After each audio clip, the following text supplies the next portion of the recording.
Five Nights at Freddy's. Fazbear Frights. Number 6.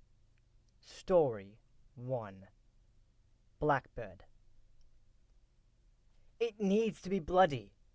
Noel sat backward on his chair, it straight back between his splayed legs. In spite of the chair's cheap tan plastic and the rest of the room's less than upscale ambience, Noel managed to look cool and confident. Sam wondered how he pulled that off so easily. Feeling like the nerd that he was, Sam tried to adjust his long legs to fit another of the cheap plastic chairs. He disagreed with Noel. Horror is not in the blood. It's in the creep factor. Creep factor? Noel repeated. It's a technical term. Noel nodded. I must have dozed off when Grimley was talking about that. More likely he was staring at Dallas Stewart. You make a point. We're not getting anywhere. Sam sighed and shifted in his seat again. His legs were cramping. He was hungry. And he was pretty sure he and Noel were the only pair in the room who hadn't come up with an idea yet. Although Sam's back was to the rest of the space, he could hear the jumble of 8 hushed conversations going on all over the grey-walled room. The classroom had little to muffle the intense babble. A few folding tables, some plastic chairs, a portable closet packed with sound equipment, and a viewing screen. Through an open door behind Noel, Sam could see the project room, which had open space for filming scenes, a green screen, and several shelves stuffed full of more AV equipment. The conversations between Sam's classmates were mostly incomprehensible, because they were taking place in cautious whispers and mumbles, lest a brilliant idea gets stolen. Occasionally, though, someone would get excited, and Sam could make out a word. Serial killer. Zombie. Vampire. Demon. The words he heard drained some of the tension from his shoulders. If those were the other team's ideas, maybe he and Noel still had a chance. They didn't have an idea yet, but at least they didn't have a done-to-death idea. You have to admit, she has a fine caboose, Noel said. Sam stretched all 37 inches of his legs and stared at his huge feet. Both Sam's legs and his feet defied the normal proportions that should have gone with a 6'5" body. According to a chart his doctor showed him once, his legs should have been about 34.5 inches long. You wouldn't think 2.5 extra inches would be much, but apparently they were enough to make Sam look like a stork or a heron or a crane. He'd had all 3 from various unkind kids, and those inches were enough to make him prone to grand displays of ungainly clumsiness, which prevented him from turning his height into something useful like, say, on a basketball court. All Sam's legs did, as far as he could tell, was get in his way. To Sam. Huh? Looks like we're lagging here, dude.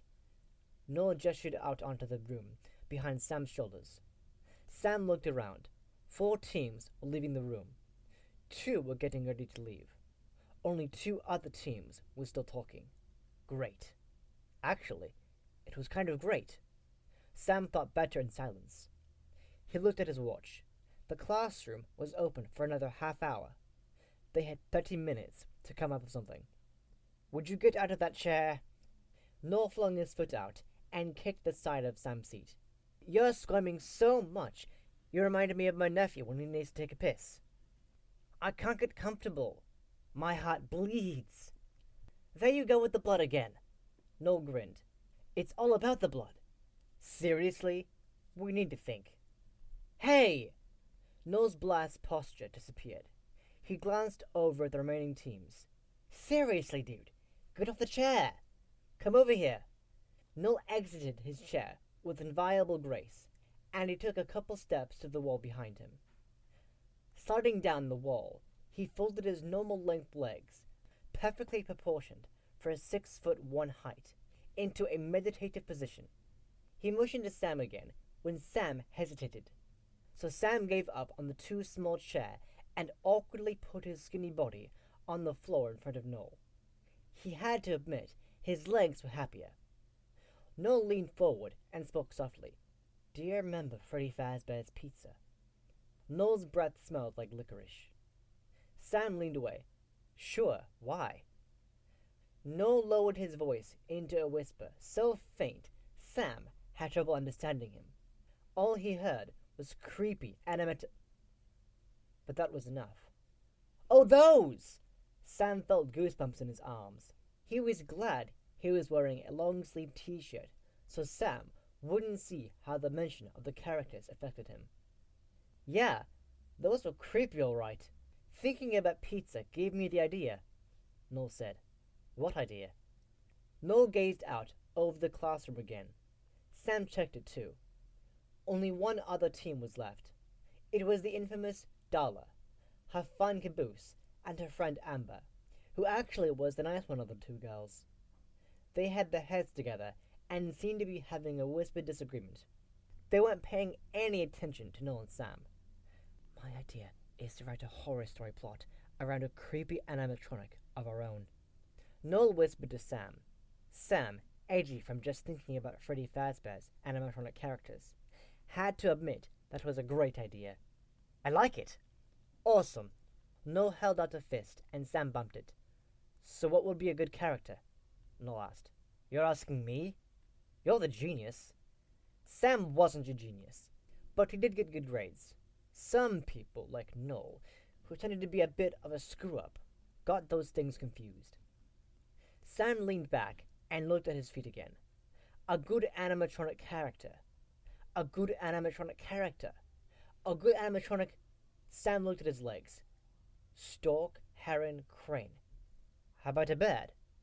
Not a chick, obviously. Something more obviously intimidating. That's not bad.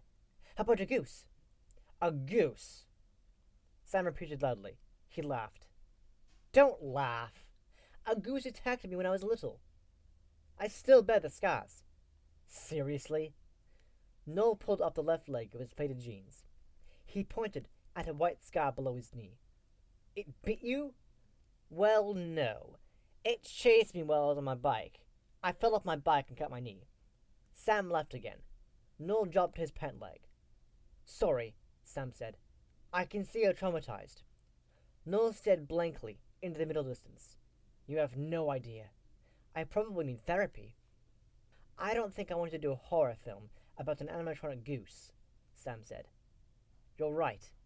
We need the creep factor. What's a creepy bird?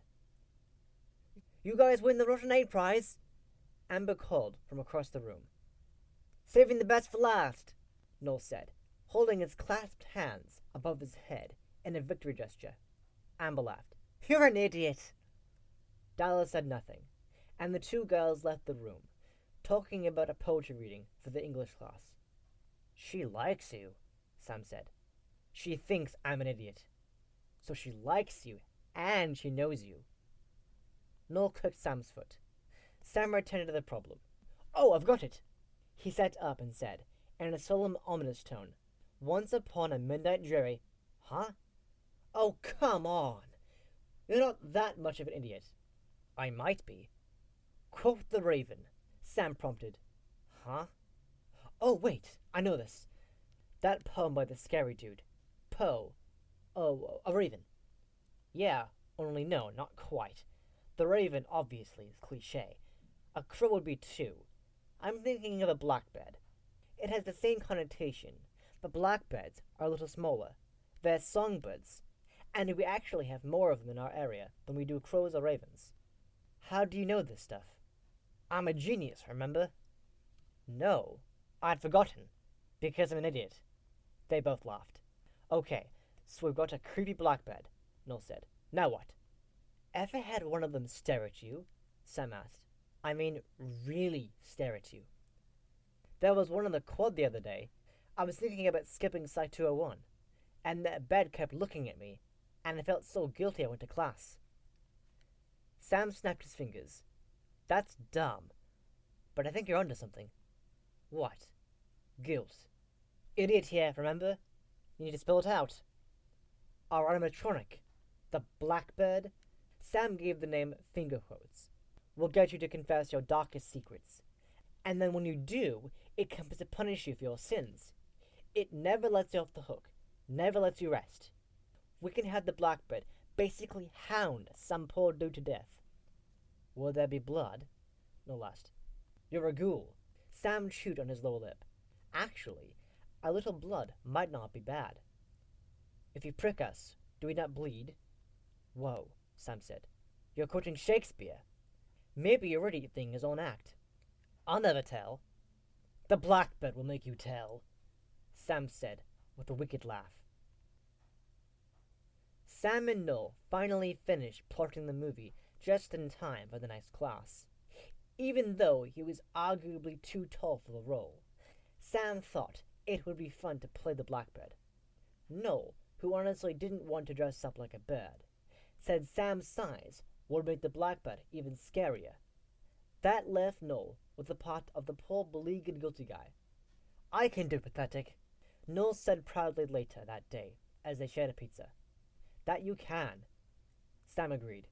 When Noel and Sam were only halfway through their pepperoni and jalapeno pizza, Amber came into the brick-walled restaurant and spotted them. Do you have room for one more? She pointed at the black vinyl booth seat Noel sat on. Noel scooted over. Sure, but keep your mitts off our pizza. I don't want your stinking pizza, Amber said. Sam grinned at Amber as she flagged down a server and ordered a soda. So what's your movie about? She asked. Wouldn't you like to know?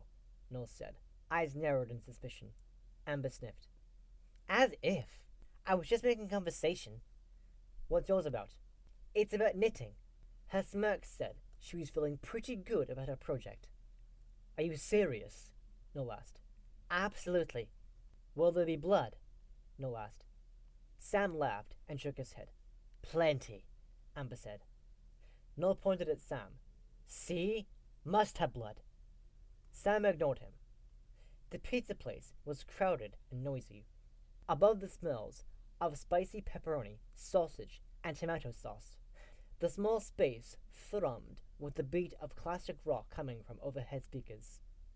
Sam waved to a few friends, then watched Amber watch Noel. Sam wasn't sure why Noel didn't ask Amber out. She was cute, not Sam's type. The few girls he'd gone out with were taller and more serious than Amber. But Noel? Noel liked girls he could laugh with, and girls seemed to like Noel's blue eyes, athlete's body, and scruffy blonde hair. Amber, also blonde, blue-eyed, and in good shape, looked good sitting next to Noel. She even dressed like he did, usually wearing fitted jeans, white shirts, and when the weather allowed it, leather jackets. Sam blinked when Amber leaned across the table, blowing the paper wrapping off the end of her straw and toward his face. He told me a movie's about a bird. I think he's lying. Sam smiled. Actually, he's not. You mean like the birds? Noel snorted and waved a slice of pizza around. One that derivative. Ooh, big word, Amber said. Sam laughed. Actually, they were being a little derivative, weren't they? They were piggybacking off of Freddy Fazbear's pizza.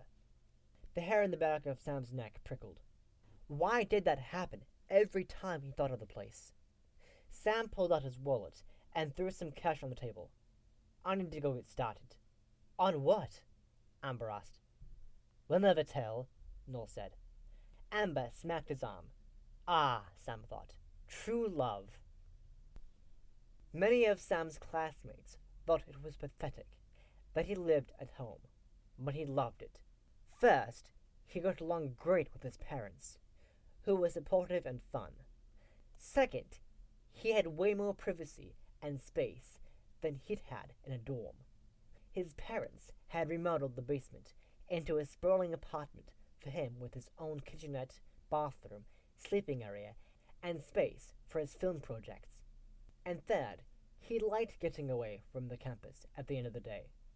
He could only take so much of the constant chatter, scholastic and social angst, and the frantic pace. Besides, he had no use for partying. Working on his projects was more fun than drinking and acting like a moron.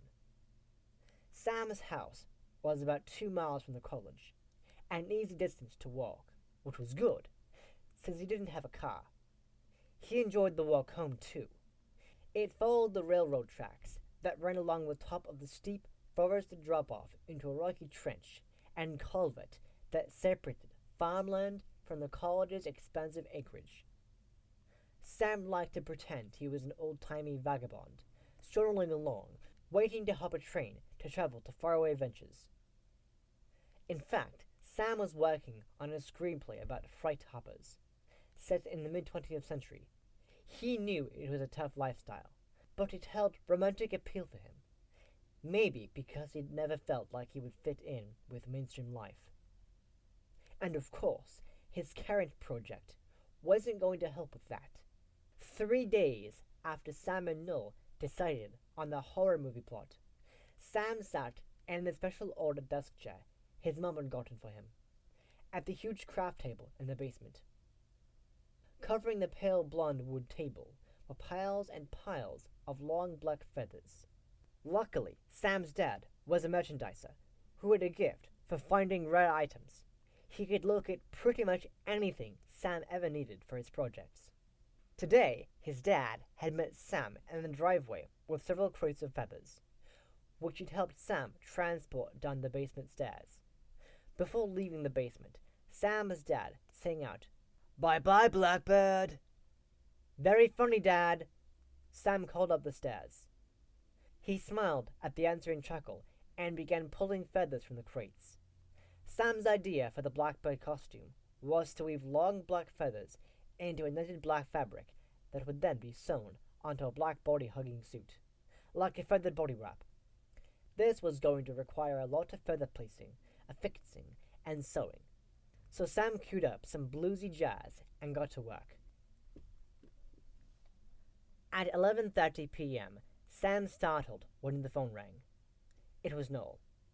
"Bass me out." "Good.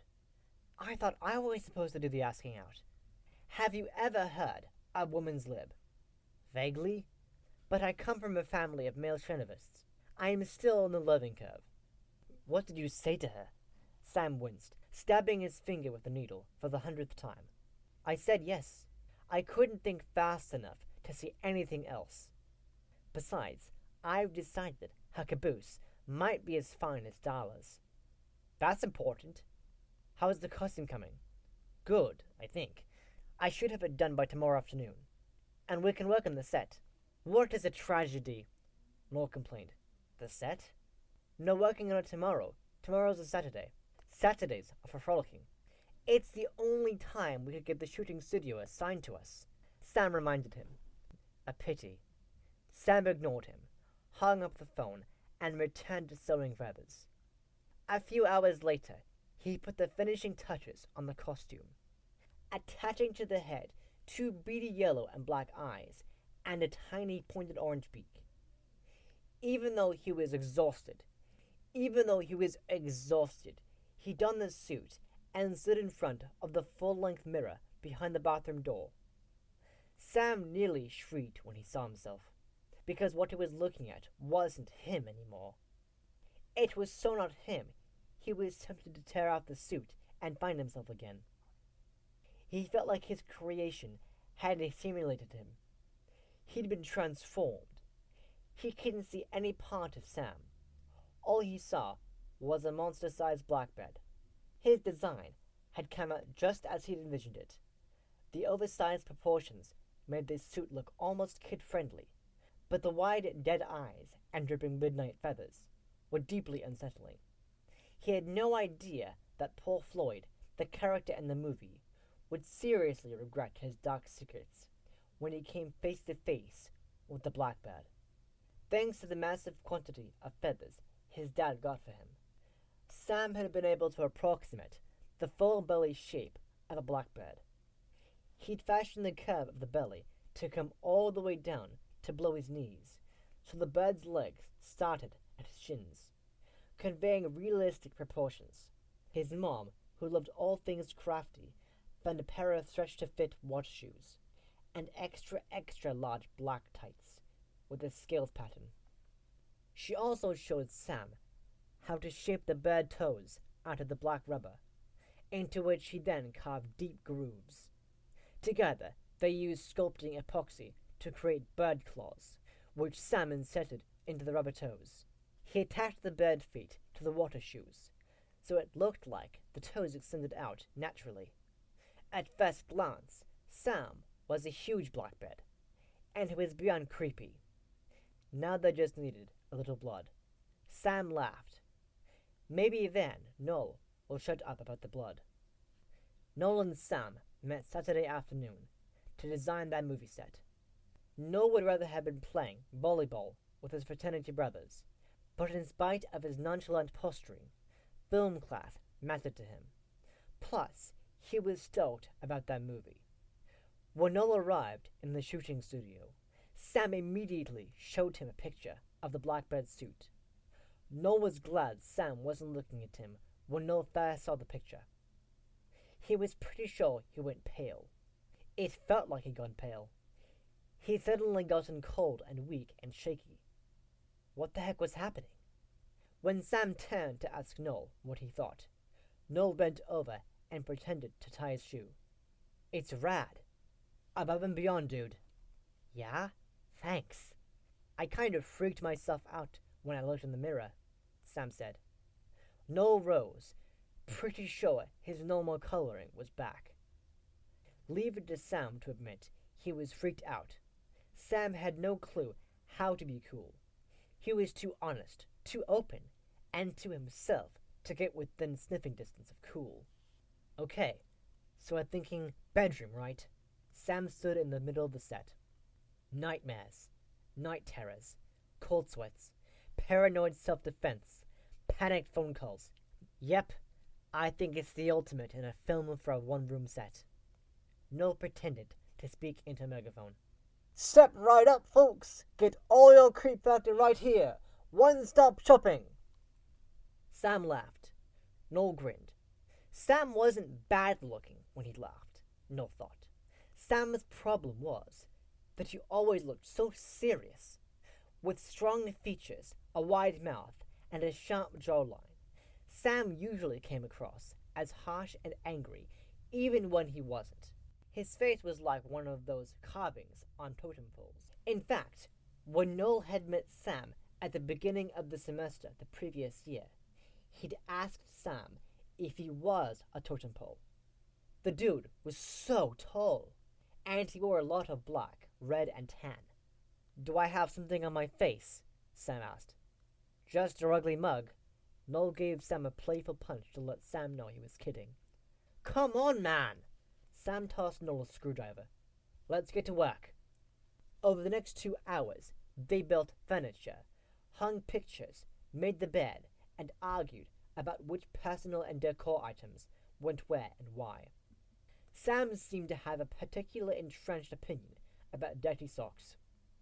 This movie is about airing your dirty laundry and what happens to you when you do. The dirty socks should have a prominent place in the visual narrative, not just be tossed off to the side, Sam said. Noel held up his hands. I give. After another half hour, Noel was getting bored. So Sam, what dark secrets could the Blackbird get out of you? Sam dropped the stack of magazines he was carrying. Noel laughed. Killed much? Sam shook his head. Coincidence. Uh-huh. Noel looked at Sam. Well, I don't have any dark secrets, Sam said. The way he industriously cleaned up the magazines made Noel think Sam was hiding something. Come on, dude, spill! Noel laughed. The secrets, not the magazines. Sam finished restacking the magazines, and he straightened. He looked down at Noel. Nothing to spill. What about you? Sam really is a nerd, Noel thought. He wasn't the kind of guy Noel usually hung out with, but Sam was a genius in film class. Always hitch a wagon to the best horse. Noel's grandfather used to say. Noel's grandfather was a multi-millionaire. Noel figured taking his grandfather's advice was pretty wise. Okay, Noel conceded. I'll tell you mine. He threw himself on the bed and put his hands behind his head. Hey, Sam said. Shoes! I borrowed that bedspread. Fine, Mom. Noel kicked off his shoes. Sam ignored him and started hanging curtains over a fake window. So I'm not proud of this, Noel said. But was that true? Might it be possible, if he was really telling the truth about his dark secret, that he was a little proud of it? If it's a dark secret, I don't know why you would be proud of it, Sam said. Okay, whatever. So when I was in junior high, I wouldn't have been maybe 12 or so, I guess I was a bully. Sam turned around and gave Noel a long look. What do you mean? Sam asked. You know, a bully, Sam chuckled. A pretty ruthless bully, actually. Give me an example, Sam said. What was wrong with Sam's voice? It sounded stiff. Noel looked up at the ceiling and thought back. Well, you know, the usual. Basically, I called him as I saw him. Sam leaned against the wall and stared at Noel. I still don't get it. Noel sat up in the bed. Okay, so there was this really awkward fat girl. She had all of these weirdo habits, like she wouldn't look you in the eye, and she was always squeezing her hands together, and she had trouble talking. She didn't stutter, but she seemed to have trouble figuring out how to talk. She was just weird. She had funny facial expressions, and she wore the stupidest clothes I've ever seen. I mean, it looked like she did all her shopping in thrift stores, not the cool ones. Her clothes never matched and stuff. So I started calling her second-hand, SH for short, and when she'd walk down the hall, I'd go, shh. It caught on, and pretty soon everyone was doing it. Noel laughed. That was a riot. Stuff like that. Oh, and then one time, she came to school wearing these high-water pants. I mean, she looked so stupid. So my friends and I threw water in her face. Get it? High water? Noel laughed. And she wore these thick glasses, and always looked like she was squinting to find her way. So I put a dead mole in her locker, and asked her if she was grieving her best friend. Noel guffawed. Sometimes he just cracked himself up. He looked at Sam. Sam wasn't laughing. Sam pulled out the chair they'd placed in front of the desk in Floyd's room. You really think that stuff is funny? Sam asked. Well, yeah, Noel said. Don't you? You have to admit it's clever stuff, right? Like, there was this time I got like a bucket full of burrs. That took a while to do too. It's not easy gathering burrs. But see, the girl's name was Christine Wilbur. I remember her name because of the burr thing. And she had this long, stringy hair she never washed enough. So I figured I'd do burrs for Christine Wilbur. Get it? Burrs for Wilbur? It was actually an experiment. I wanted to see if burrs would stick to greasy hair. Of course, I had to have a control. So when I threw the burrs, I also threw them at her friend, Valerie. Valerie had frizzy hair that I was pretty sure she washed too much. And sure enough, the burrs stuck better on Valerie than they did on Christine. I'll never forget them standing there outside the school like a couple monkeys, picking lice off each other, trying to get those burrs out of their hair. Now that was funny. Noel laughed. Sam shook his head. That's not funny. Noel raised an eyebrow, but didn't stop laughing. Seriously? Picture it! They're like two little monkeys.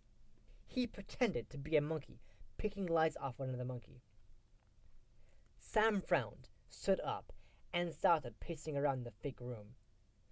Noel leaned back on the bed again. He pulled out a pillow from under the bedspread and plumped it up. I just made that bed! Sam snapped. Chill, I'll fix it when I get up. Sam kept pacing. Then he abruptly stopped.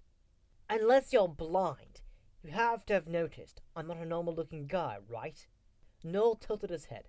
You're tall, but so are a lot of my frat brothers. They're tall and athletic, Sam said. I'm just tall. Okay. So when I was in junior high, I was already way too tall for my age. And my legs looked even longer than they do now because I was so skinny. So guess what happened to me? Noel figured Sam was bullied, but he decided to wait and let Sam tell his story. Noel knew he could be an idiot, but he wasn't stupid. I was bullied basically from the first time I entered first grade, until I got to my freshman year in high school. Then that year it stopped. But I can tell you that those jokes you think are so funny, they're not funny to the people on the receiving end of them. Sam crossed his arms and glared at Noel. Noel laughed. Dude, you look like a totem pole right now. Oh no, you look like one of those wooden Indian statues. Noel sat up, crossed his arms, and intoned. How? Noel fell back on the bed and laughed. Sam shook his head and turned around. And that's offensive. Let's just get this done, huh? Noel got off the bed. Still grinning, he remade the bed. Maybe not as neatly as Sam had done it, but it was made. And who said Floyd was compulsive about his bed anyway? Are you okay, dude? Noel asked. Sam was keeping his back to Noel. I'm good. Sam turned around and surveyed the room, not looking at Noel. I think we're done here now. How about if we call it good for now, and I'll bring my costume from home tomorrow so we can start filming. You don't want to run through the lines now? You're the one who has lines. I thought you said you already knew them. I do. Well then, I'd say we're done. Sam stepped over to the bed and fixed Noel's messy bed-making job. Okay, Kumasabi, Noel chuckled. Sam flicked Noel a look, said, see you tomorrow, and strode out of the shooting studio. I might have gotten on one of that dude's big old nerves, Noel said to himself. Then he chuckled again. He did crack himself up. Returning from his date that evening with Amber, Noel sauntered down the hall to his single room in the frat house, bopping his head in time to the music that vibrated the walls. The speakers were on the first floor, and this was the third, but his frat brothers were partying hard tonight. The whole house shook. It also smelled like beer, knockwurst, and unwashed laundry. He wrinkled his nose. Noel didn't mind the noise, but he didn't love the smell. Noel wouldn't have admitted it to anyone, but he wasn't really fraternity material. He'd pledged this frat because his dad and granddad had been members, and it had been assumed he'd be one too. But it was a cool frat, and Noel was all about doing what it took to be cool. So he was content, especially since he'd won the room lottery at the beginning of the year, which got him the best single room in the 3-story Tudor mansion that housed the frat. The door Noel was strolling past flew open, and a muscular, rumpled guy with spiky black hair scratched his bare belly and squinted up at the bright hall lights. What time is it? He asked. Almost midnight, Noel said. You okay, Ian? Ian was a football player, a dedicated one. He was always talking about treating his body as a temple and stuff like that. He liked to walk around in his boxer shorts, showing everyone just what an awesome temple it was. Noel thought Ian was a little full of himself, but he did find the guy's boxer shorts amusing. He had dozens of them, all in different colors and patterns. Tonight's boxers were white, but they were covered in bright yellow rubber ducks. Maybe it was the rubber ducks that made Noel notice Ian's gray clay-like complexion and the dark smudges under his eyes. You don't expect someone wearing rubber ducks to look like that terminally ill. Not sleeping lately, and now this. Ian waved a hand at the throbbing beat that still massaged the walls of the building. The music keeps you awake. Yeah. Doesn't it keep you awake? Nah. Nothing keeps me awake. Seriously? Seriously. I can sleep through pretty much anything. I'm envious. I have trouble sleeping every night. Must have a guilty conscience, Noel said. Ian's eyes widened. What? Chill! Just kidding. Noel laughed and punched Ian on the cement he called an upper arm. Ian gave Noel a weak smile and stumbled across the hall to the bathroom. Noel rubbed his knuckles and headed down the hall to his room. Noel arrived back at the shooting studio at noon the next day, even though it was a Sunday, and he generally spent his Sundays watching sports on TV or playing intramural ball with his frat brothers. He figured he should get to the studio on time to mend things with Sam. Even though Sam hadn't said much, he was clearly pretty upset the day before. Noel might have pushed a little too far. He knew he sometimes did that. When Noel discovered Sam wasn't in the studio yet, he stretched out on the bed to wait. 45 minutes later, he was still lying there. He closed his eyes and must have fallen asleep, because when Amber charged in the room, he was so startled he almost fell out of the bed. "Did you hear?" "Huh?" He sat up. "Hear what?" He rubbed his face. "What time is it?" "It's 2:30. The news about Sam." "What news about Sam?" Amber hugged herself. "They think he might have been hit by a train." She brushed at her puffy eyes. "What?" "Apparently he made a costume for your movie. One with black feathers. And they found feathers all over the tracks. For like 2 miles. All over the place." Noel shot off the bed. "Is he okay?" Amber shook her head. "That's the thing. They don't know. He's missing." "I've got to go." Noel charged past Amber and tore out of the film studies building. The railroad tracks ran along the backside of the campus, behind the cafeteria, rec center, and swimming pool complex. They were about a half-mile from the film studies building. Jogging past kids throwing frisbee in the quad, and others studying in the shade of the campus's big cedar trees, Noel ignored several greetings and concentrated on getting to the tracks. "Hit by train?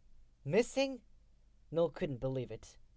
When Noel reached the tracks, his stomach clenched at the sight of a half-dozen cop cars pulled up alongside the tracks, and double that number of cops walking the area, their gazes to the ground, pushing into the relatively docile crowd hanging out behind crime scene tape guarded by a large, balding cop. Noel approached the cop and said, "I'm Sam's friend. Have you found him yet?" "Who are you?" the cop asked. "Sam's friend," Noel repeated. Noel saw no reason to keep his name a secret. He hadn't done anything wrong. Had he? "You know something about what happened here?" the cop asked. "I only know what a friend told me, that because of the feathers, you think Sam was hit by a train and you can't find him." The cop eyed him. Could the guy have been more of a cliché?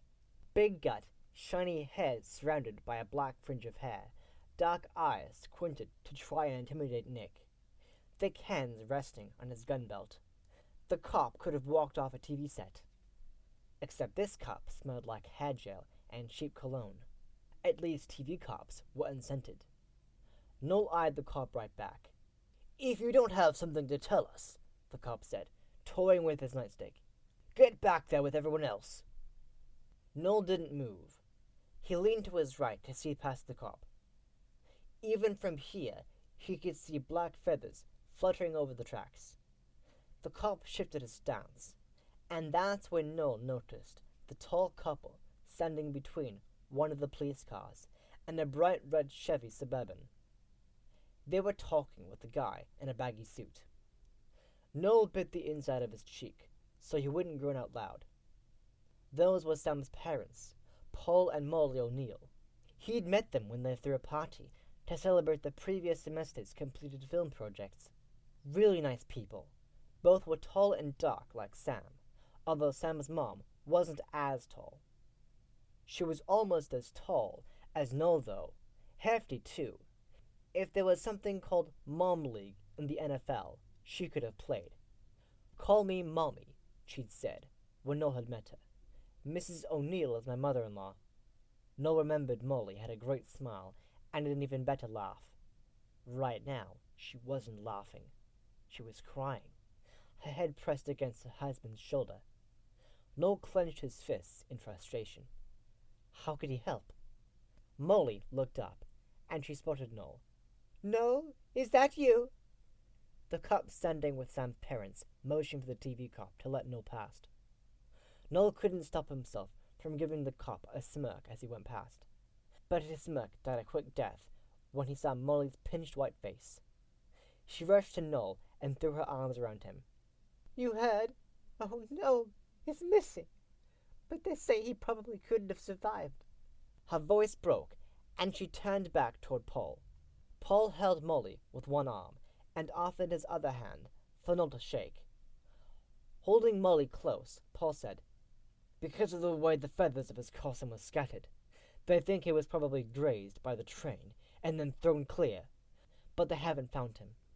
Noel frowned and watched a black feather scuttle over the ground near the rails.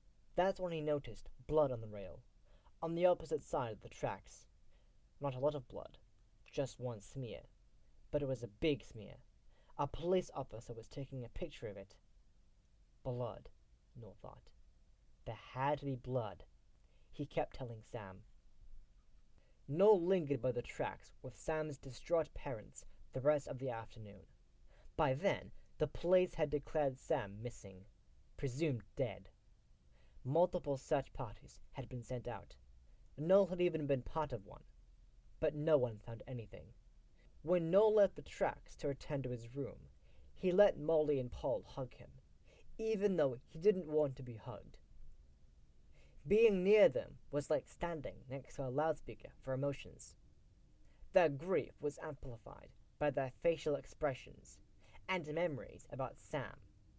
The clamorous sense of loss was more than Noel could handle. He couldn't stand to be around Molly and the cops anymore. He had to get away. Once Noel started walking away from the scene of the tracks, he couldn't stop. He just couldn't process what had happened. How could Sam be dead? Was it my fault? What? Why do you think that? He didn't do anything. But that isn't true, is it? He kind of did do something. He'd been a bit of a jackass the day before, and Sam had been upset. He tried to hide it, but Noel could tell Sam was pissed when he left the studio. So what if being upset had made him careless? But it happened this morning, not last night, he told himself. Sam wouldn't have still been upset this morning, right? Noel wasn't convincing himself. Why did he have to be such a jerk sometimes? "Yo, Noel! Go long!" Noel looked up to see one of his intramural buddies holding a football and pointing. Noel dutifully trotted in the direction indicated and caught a somewhat wobbly sparrow after juggling it a couple times.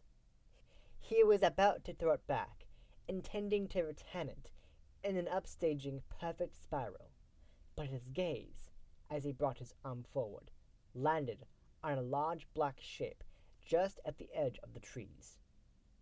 Noel let go of the ball, and it flopped all over the place, before landing 50 feet short of its target. "Wuss!" Noel's friend called. Noel ignored him. What had he just seen? Noel continued to ignore his friend, who was now shouting denigrating comments about Noel's throwing ability. Noel hadn't seen what he thought he'd seen, had he? When Noel reached the trees, he looked up into the sagging branches and then down into the tangled underbrush. He saw nothing out of the ordinary. It must have been his imagination. All that talk of black feathers and Sam's costume. It was messing with his head. A little after 6, Noel's stomach came unclenched enough to remind him that he hadn't eaten since before he'd gone to the shooting studio. He needed food, so he headed to the cafeteria. Not much of what was served there could be called food, but he was hungry enough to eat pretty much anything at this point. The cafeteria was only half full, as was usual on Sundays. A lot of students went away for the weekends, and even more ate out. Usually only the nerds were around about now. "Hey!" Noel didn't have to turn to identify the speaker. It was Amber. He wasn't sure what to say to her. The last exchange felt like years ago. She must have come looking for an update about Sam. Noel turned. "Hey, I never see you here on Sundays." Noel let out a sigh of relief at the slight hint of sarcasm she managed to slide into pretty much everything that came out of her mouth, even when sarcasm wasn't required. He wasn't sure he could talk about Sam right now. "That's because I'm never here on Sundays." "So you're not here now?" "Obviously." Amber rolled her eyes. "So is your clown going to get in line, or just stand there getting in the way?" Noel couldn't help himself. He grinned. He'll get in line, just so he doesn't put you out. Nice of him. He's actually a pretty nice guy. Noel stepped back and motioned for Amber to go ahead of him. He should give you lessons. Amber winked at Noel as she passed him. Noel followed Amber through the line, grabbing some of this and some of that. He had no idea what he was putting on his tray. He was already distracted by what had happened to Sam. Plus, he was trying to puzzle out what he'd seen by the trees. And now Amber was befuddling him. He'd only recently figured out he might like her, and they'd gone on their first date the night before. It had been good, but today had kind of wiped the date from his mind. Should I have called her by now? It would have been nice, Amber said. What? You just said, should I have called her by now? I did? You did? She gave him a sideways glance. That had to be evidence of his whacked-out mental state. Noel decided maybe he should stop thinking completely. Finding himself at a big round table covered in crumbs and smeared with something red, Noel sat down. He stared at the red smear. Surely not blood. Must have been ketchup. Why did he have blood on the brain? Noel glanced at Amber to be sure he hadn't said that out loud. Apparently not. She was putting blue cheese dressing on a big salad. The cafeteria was about a third full. Conversations were muted, and silverware/dish face-offs were intermittent. Outside the wall-to-wall windows, the quad was emptying. The sun was dipping behind the tops of the trees, where Noel thought he'd seen nothing. As a nothing, he told himself. Noel looked at his tray. He blinked. Somehow he'd managed to get sauerkraut, beets, mashed potatoes, 3 dinner rolls without butter, 2 dill pickles, and 3 kinds of pie. Are you pregnant? Amber was eyeing his tray too. Apparently. Noel picked up a spoon, realizing he hadn't gotten a fork. He dug into the mashed potatoes, as if all was right in the world. He noticed that the cafeteria smelled like beef stew. Was that the entree he'd missed? Amber chewed and then put down her fork. I'm sorry about earlier. For once, her words were free of sarcasm. Earlier? When I told you about Sam. I shouldn't have dropped it on you the way I did. Noel grabbed his glass and took a drink of what was in it to wash down the gluey mashed potatoes. He discovered he'd gotten sweet iced tea. He hated sweet iced tea. It's okay. Amber put her hand on Noel's arm. No, it's not. I'm sorry. I didn't realize you two were so close. Noel shot a look at her. Was she being sarcastic again? No. Judging from the little crimp between her brows, she was concerned. Well, not that, Noel began. Then he realized that, he was pretty close to Sam. They started out as a complete mismatch, assigned to work with each other. Noel was rushing his fraternity. Sam lived with his parents. Noel was cool. Sam seemed to go out of his way not to be cool. So screamed his almost military haircut, his crisply ironed shirts, thanks to Molly, and that legal briefcase he usually carried instead of a backpack. You're not? Amber asked. Noel shook his head. Yeah, I guess we've gotten sort of close. He's kind of a strange dude. But he's smart, and he's funny. He's a nice guy. Like you, Amber said. Noel frowned at her. He stood up so abruptly his knee hit the table, and all the dishes rattled on the trays. His tea sloshed. I've got to go. It's like deja vu. Huh? She waved him away. Call me when you've found your brain. Okay. Noel strode away from the table and dumped his tray in the return area. The uneaten food earned him a stern glance from one of the round women with the hairnets who worked in the cafeteria. He didn't care. He just had to... What was that? Noel stopped just outside the doors of the cafeteria and stared down the hall. He looked the other way too, and then he turned to look behind him. He rubbed his eyes and checked the area again. Nothing was out of the ordinary. Dirty beige floor, pale yellow walls, posters vying for space on an overcrowded bulletin board that ran along the wall. A few students strolling in and out of the cafeteria. Nothing to see here, folks. Yeah? So why was Noel sure he just spotted something big and black flutter around the corner at the end of the hall? And what was that noise? Noel tilted his head and listened. It sounded like a rhythmic rustling, a sort of whispery sound like wet feathers being dragged along the floor. Noel trotted out of the cafeteria building, stopped, bent over, and took a couple big breaths of fresh air outside. You okay? No? Noel looked up. One of his frat brothers, Steve, stood at the bottom of the stairs, his arm draped around a pretty red-headed girl. Yeah, I'm fine. You say so, Steve said. Noel lifted a hand, and Steve and the girl wandered off. Noel headed for the frat house. Noel sat on his bed, his legs spread out and his hands loosely in his lap.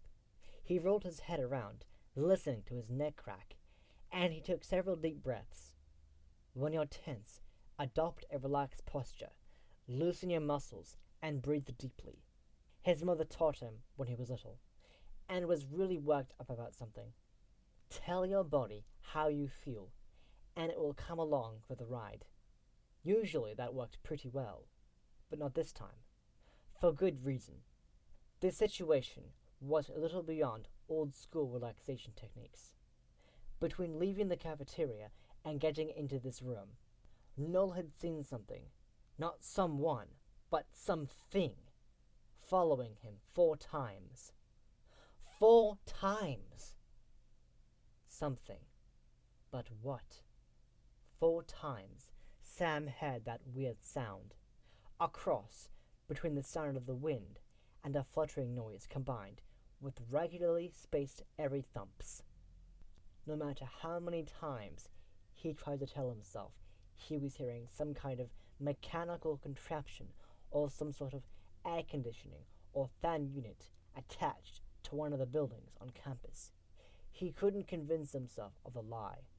The truth was that he was hearing the sound of feathers, lots of them, brushing over the ground and grazing the edges of trees and buildings.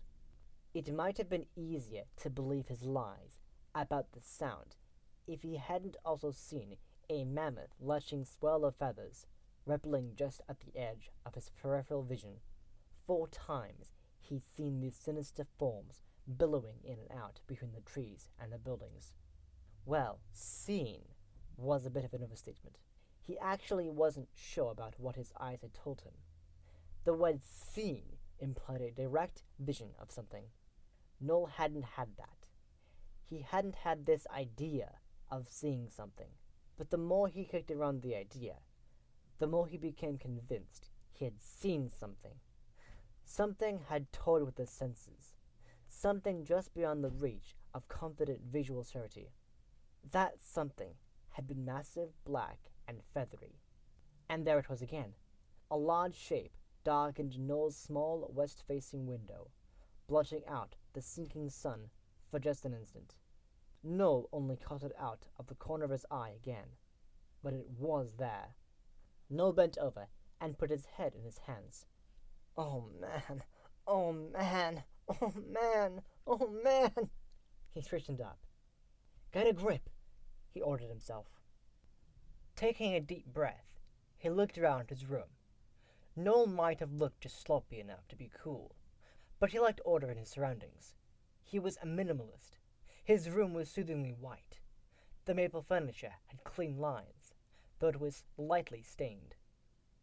The small fridge he used for bottled water, and the occasional leftover pizza, if he left it in the main kitchen, it was sure to get stolen, was white, with sleek lines.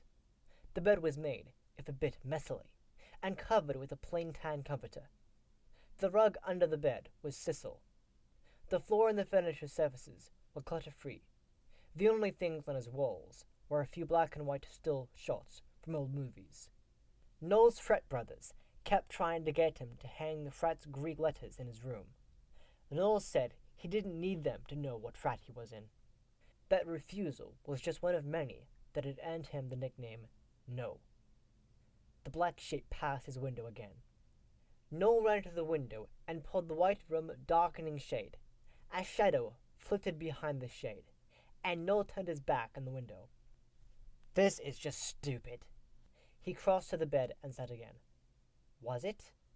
Noel liked to think he was a pretty reasonable guy, but he knew what was going on here, and it wasn't reasonable at all.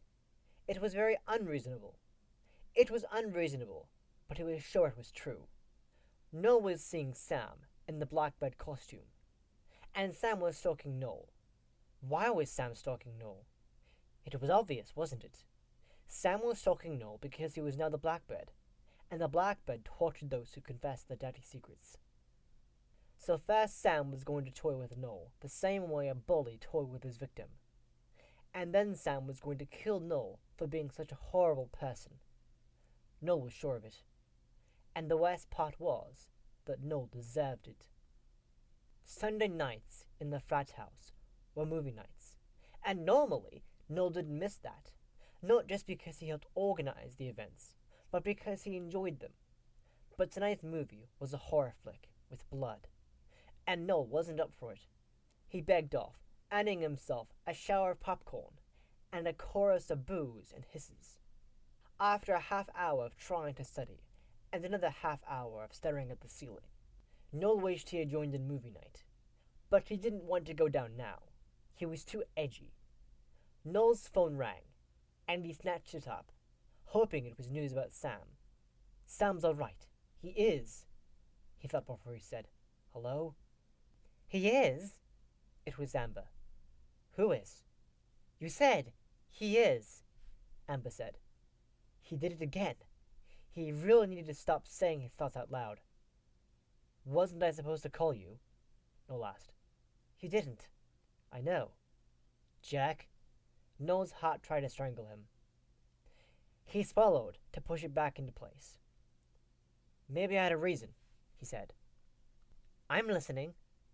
"My friend has turned into a big Blackbird, and is going to come and kill me," Noel thought. Then he gritted his teeth, waiting for Amber to tell him. He said it out loud. "Are you going for the obscene phone call technique?" she asked. "What?" "You're breathing heavily in my ear. It's not turning me on." "Are you sure? Maybe there's a delayed reaction." Amber laughed. "I'll let you know." Noel grinned, and in spite of how shaken he was, talking to Amber put him a little more at ease. "I called because you seemed kind of freaked at the calf," Amber said. I was just what?" "Is it about Sam?" Noel gripped the phone so hard his fingers hurt. Yeah." Amber's voice softened. "I'm sorry." "Thanks." For a few seconds, they were both silent. "Maybe you'll find it in your sleep," Amber said. "Find what?" "Your brain." Noel grinned again. "I'll give it a go and let you know what happens." "Be sure you do." When Noel hung up the phone, he tried to convince himself that his thoughts about Sam were just some kind of craziness caused by shock. Maybe Amber was right. Maybe he could go to sleep and find his brain, the sane version of his brain, the one that wasn't being stalked by a friend in a bird-suit. It was worth a try. Noel stood and stripped out of his clothes. Like the body-proud Ian, Noel slept in his underwear, but he wore boxer briefs, white, no rubber ducks. Sliding in under wrinkled sheets that desperately needed a trip to the laundry, Noel took one last look around his room to be sure all was as it should be. It was. He closed his eyes. At first, sleep wouldn't come. Noel's muscles wouldn't let go. They were so taut they could have been strung on a guitar and plucked. And if they'd been plucked, Noel was sure they'd sound dissonant. There was no question he was out of tune. Noel tried closing his eyes. Sleep began to take him, and as soon as it did, images of implausibly huge wings scraped against his lids. Then he felt gigantic feathers battering against his entire body. He was being pummeled by stiff, elbow-like feathers. He could feel them drub against his skin, in an eerie contrast of soft versus hard. How could something as light as a feather beat him with such power and force? Fear pushed sleep from his consciousness. His eyes shut open, flailing for the switch on his nightstand lamp. Noel listened to the thundering pace of his heart. Okay, that was alarming. Was that a dream? No. It couldn't have been a dream because Noel had never fallen asleep. He just started falling asleep. Noel stood up and got a bottle of water from his fridge. Downing half of it, he sat on the edge of the bed and studied his breathing. It took several minutes, and he tried not to notice his hand was shaking when he took another sip of water. Noel set down the water bottle, then said, "Get a grip." He lay down once more.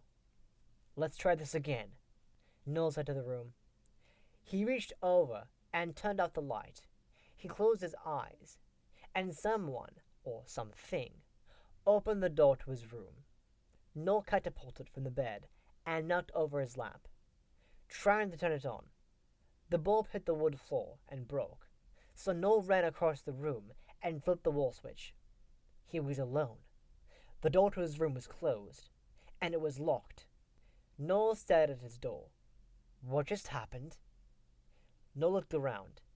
In spite of how ordinary it looked, his room was suddenly threatening. He needed a weapon.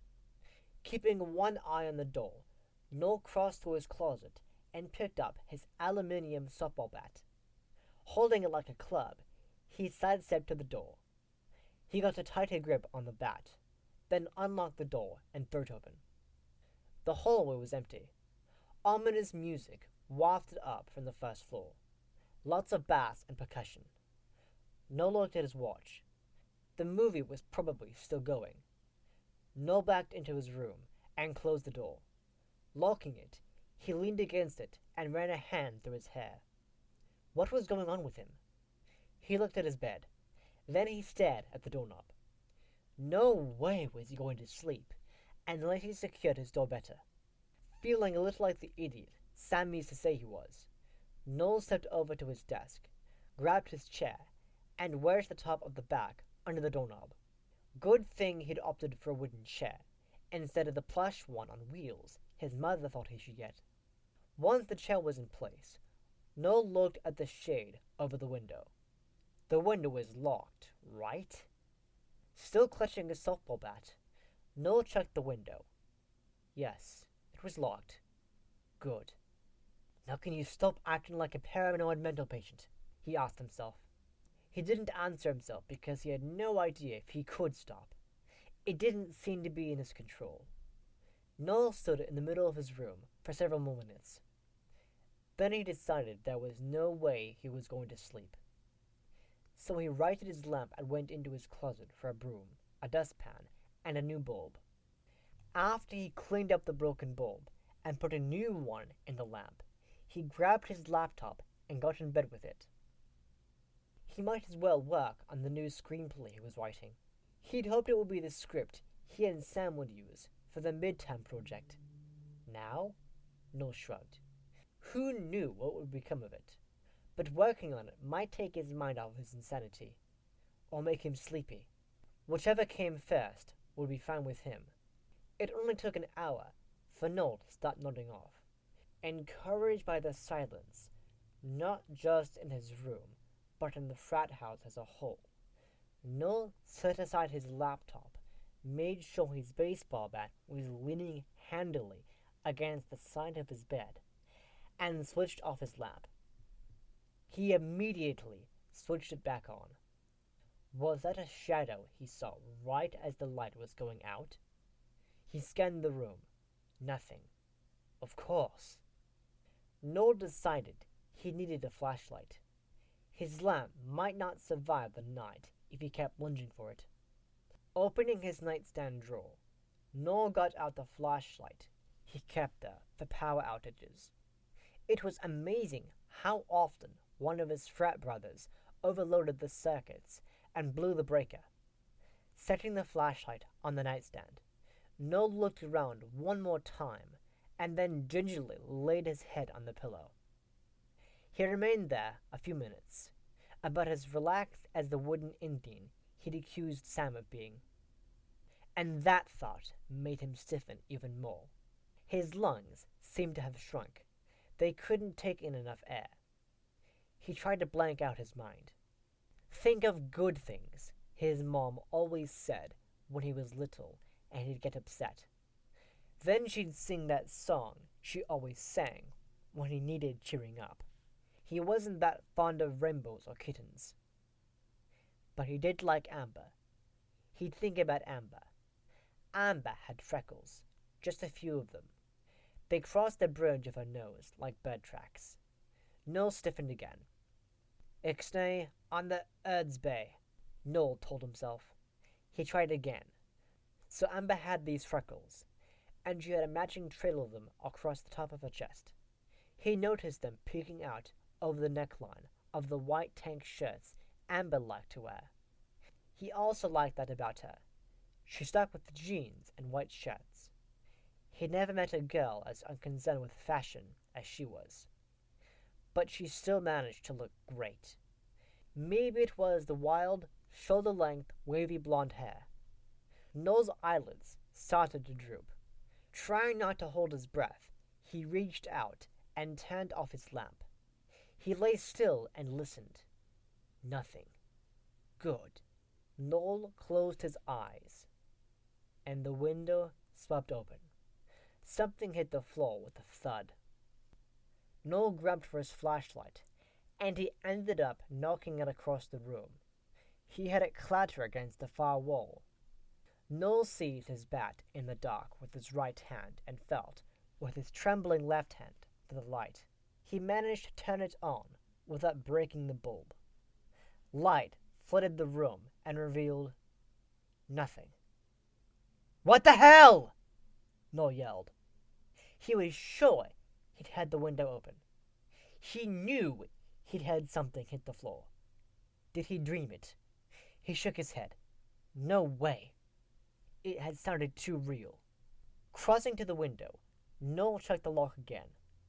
It was latched. Okay, fine. He'd sleep with the light on. Didn't he tell Ian he could sleep through pretty much anything? And he could, so he would. Noel retrieved his flashlight and set it on the nightstand. He repositioned his bat, and he lay down in the bed again. He looked at his watch. It was only 11:25. Could he call Amber? And say what? "Wanna come over and listen for invisible intruders with me?" There was a line he'd never tried before. Noel threw his forearm over his eyes, but kept his eyes open. Why did he push Sam so hard yesterday? Noel rolled over and punched the pillow. Is it really the time for psychoanalysis? He asked himself. He knew he shouldn't have taken that psychology class this semester. He did it because his advisor said psychology was helpful for all writers and filmmakers. He hadn't been prepared for how much it forced him to examine his own actions and motives. But since he didn't want to close his eyes yet, why not ask the hard questions? He'd known Sam was getting pissed off yesterday, but he'd kept needing him. Why? And even more important, why had he enjoyed bullying Christine so much in junior high? What was it about her that brought out that level of cruelty? Because there was no doubt about it. He'd been cruel, both in junior high and the day before. What did he get from that? Did it make him feel better about himself? He tried to remember something useful from his Psych 201 lectures. Was it mirroring? No. That was when you acted like someone else. Was it projecting? No. Wasn't that putting your feelings off on someone else? Displacement? Getting closer. That was taking out your frustrations and impulses on someone or something less threatening than what's bothering you. He might be onto something. But he was so tired. Noel's eyes closed, and finally he fell asleep. A screeching squeal somewhere between an alarm's buzz and a siren's wail, a sound that barely came in under ear-damaging levels, wrenched Noel from cushy oblivion and held him back toward Earth. At the same time, a spine-scouring lightning strike bent an image of the Blackbird into Noel's brain, marking Noel's mind like a dreadful brand. Noel fought to find his way back to full consciousness, but he couldn't get all the way there. He was awake enough to know he'd been dragged from sleep, but that was as far as he could go. It was like something was holding him in place, clamping him into restraints in a way station between thought and no thought. He felt literally pinned to the bed. He could even feel the stabbing pressure of something sharp digging into his skin at the wrists and ankles. He tried to buck off his assailant, but he couldn't move at all. He was utterly paralyzed. He could feel the pressure getting stronger and stronger, pushing him deeper into his mattress. He felt like he was being compressed into nothingness. And still, he tried to battle the force above him. He poured every ounce of his will into his muscles, and he grunted and strained to get free. His confinement got worse, not better. Noel suddenly sensed an evil presence hovering over him. No, not hovering. Sitting. The presence was sitting on Noel's bed. Sitting on Noel. It was pressing down on him, engulfing him, insinuating itself into every part of him. And then, with a flash of light, he was free. He busted loose from his bizarre captivity, and awoke so fully that when he opened his eyes, he was completely alert, and he had his bat in his hands.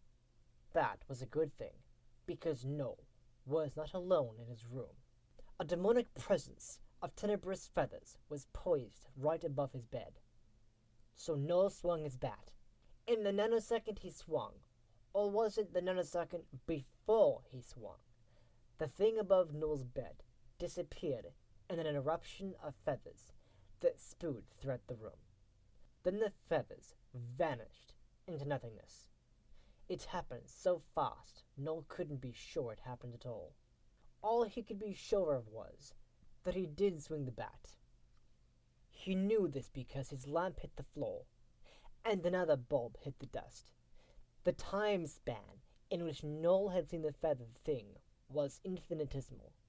It wasn't even a second. Noel's room went from sound and havoc to utter silence and stillness in the blink of an eye.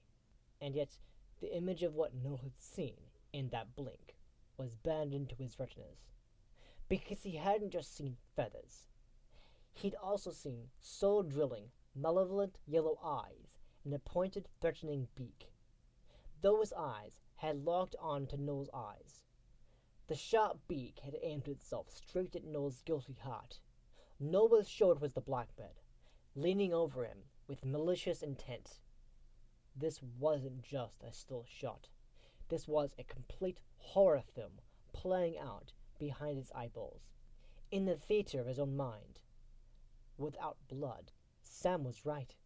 You didn't need blood to have horror. The creep factor was horrific enough. Noel emitted a sound that was half moan and half laugh. It sounded like the strangled sob of an unhinged man. How strange that in just a few hours, Noel had gone from a well-adjusted college guy to a paranoid mental case. Because he had to be crazy, right? To believe the horror that he and Sam had crafted on the fly had come to life. Noel stood and paced around the room. Adrenaline was still coursing through his system, and he needed to get it out. After 3 U-shaped passes back and forth around his bed, Noel decided one thing.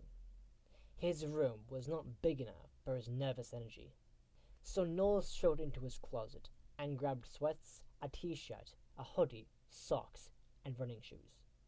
By the time Noel stepped into the bright hall, it was eerily silent in the frat house. He checked his watch again. It was almost 1 o'clock a.m. Wait a second. Where did the last hour and a half go? Had Noel lain in bed thinking about psychology for that long? Or had he been in that incapacitated state longer than he could? He had no idea. The hammering of his heart was drowning out any rational thought at the moment. Striding down the hall as quietly as possible, Noel darted to the stairs and ran down them without a sound. It wasn't that he cared about waking up his frat brothers. He didn't want to have to explain to anyone what he was doing. He just wanted to get away. As soon as he stepped through the heavy double doors and onto the broad front porch of the frat house, Noel rethought his actions. Did he really want to go running into the dark with this creature hounding him? What if the thing got tired of toying with him and decided to grab him? What if it seized him and took off, the way an eagle snatched a rodent? Now, that did sound insane. Did he really think the Blackbird was going to fly over and steal him off the ground?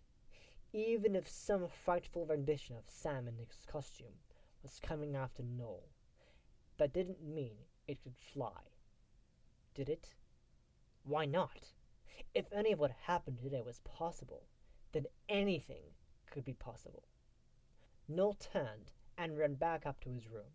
He spent the next 2 hours trying to stay awake. He was too terrified to try and sleep again. So he did push-ups and sit-ups. He listened to music. He played games on his computer. Finally, he started watching a movie. The movie was what did him in. He had to close his laptop, and sleep overpowered him. As soon as Noel closed his eyes, the high-pitched, caterwauling sound started again. He tried to cover his ears, but again he was paralyzed.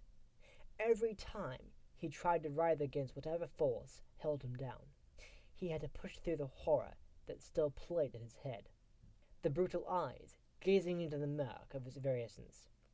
The beak, like a scythe of judgment, cutting through his heart. In his benumbed consciousness, inky feathered shapes streaked toward him, then retreated, over and over. He felt like a fat, helpless worm inching through the dirt. The Blackbird was merely playing with him before plucking him from the ground and swallowing him whole. The sound and the image were tearing him apart from the inside. And still he fought. Still he was held in place. Until he wasn't. As before, Noel came back into the land of the living with a crack of radiant light and a gaping silence. As before, he was on his feet immediately. And as before, the evil trespasser disintegrated into oblivion, as if it was never there, which it clearly wasn't, even though every iota of Noel's being was arguing that it was. Noel was going to lose his mind if he didn't get out of this room. Once again, Noel opened his door and headed through the frat house. This time, when he got to the porch, he didn't let himself think. He just took off running down the brick path leading toward the quad. He had to get away, and that meant running. The campus was dead still. Noel couldn't even hear a car in the distance. He wouldn't have been surprised to find out that the campus had been isolated under a glass dome. But no, it was still in the real world. It seemed to be a perfectly normal campus, hanging out on Earth. The night sky was black. Clouds must have blown in. Bushes gyrated in a breeze that hadn't been blowing a few hours before. An occasional torn poster or candy bar wrapper skittered over the bricks. The campus was lit by a series of wrought iron lampposts, which cast a mesh of shadow and light over the concrete and foliage. Noel found it mildly disorienting to look at. He seemed to see a feather in every blade of grass or errant branch. So Noel kept his gaze directed at a spot on the ground, 15 or so feet in front of him, to try and keep his focus and also center his thoughts. He'd been running as fast as he could, as if running for his life. He might have been running for his life. Something was torturing him, relentlessly. How could he escape it? For now, he'd run. Noel turned to look behind him, and his shoe caught a tree root. He tumbled off the path into the bushes. Lying on his back, holding a twisted ankle, and wincing at the sharp pain that suggested He'd skinned his knees and his elbows. Noel threw his head back and shouted, "Enough!" He closed his eyes, and the horrendous sound started again. The chilling, feathered entity loomed over him. He closed his eyes, and the horrendous sound started again. The chilling, feathered entity loomed over him. Noel opened his eyes, and of course he was alone. Noel fought his way out of the bushes, thrashing to his feet, ignoring the throbbing pain in too many places to catalogue.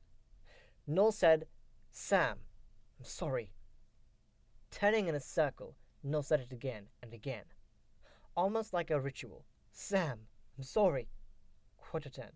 "Sam, I'm sorry." Quarter turn. "Sam, I'm sorry." Quarter turn. "Sam, I'm sorry." Closing his eyes for a fraction of a second, Noel confirmed what he suspected, that his apologies weren't accomplishing anything at all. But he tried one more time. He threw his arms up to the sky and bellowed, "Sam, I'm sorry!" This got a response. It got him a blinding flashlight beam in the face, and a campus cop's, "Are you drunk or high?" Noel rolled his eyes and faced the guy. He had dark skin and closely cropped hair. An unimpressive badge was clipped to his belt. "Neither," he said. "I was having nightmares, so I went for a run." The campus cop shined his light from Noel's feet to the top of his head. Noel held his arms out away from his body, hands open to show he carried nothing. "What's your name?" The cop put the light back in Noel's eyes. Noel squinted and looked away, frowning at the spots that cavorted across his retinas. But hey, maybe if he was blind, he wouldn't be able to see the Blackbird. Even thinking the name made the image reset itself. "Name," the cop repeated. "Noel Markham. Could you please not shine that right in my eyes?" The cop lowered the flashlight beam. Noel couldn't see the cop's face very well, but he didn't look much older than Noel himself. He was much taller than Noel, though, and the way he loomed over the scene reminded Noel of... "Stop it!" he commanded himself. "Why were you yelling?" the cop asked. "I was trying to get something out of my system." The cop whipped the light back into Noel's eyes. "Drugs?" "No, I'm not high. I'm not drunk. He hesitated. "I did something to piss off a friend, and he's not mad at me. I was just... I don't know." The campus cop lowered the flashlight again. For a few minutes, they stood in silence. Noel noticed crickets chirping, which he hadn't heard while he was running. Then the campus cop surprised him. He said, "I get that. You want to say you're sorry, but you're a little pissed that he's pissed. So you're yelling that you're sorry to get that anger out of your system." Noel lifted an eyebrow. "Not bad for a campus cop." "That's exactly right," he said. "Okay, well, do you think you're done yelling?" Noel nodded. "I can be, yes." "Okay." Noel waited to be sure the guy was done with him. The cop gestured down the path with his flashlight. "I suggest you keep running. It's a great way to get stuff out of your system." "Yeah, thanks." They nodded at each other, and Noel headed off again.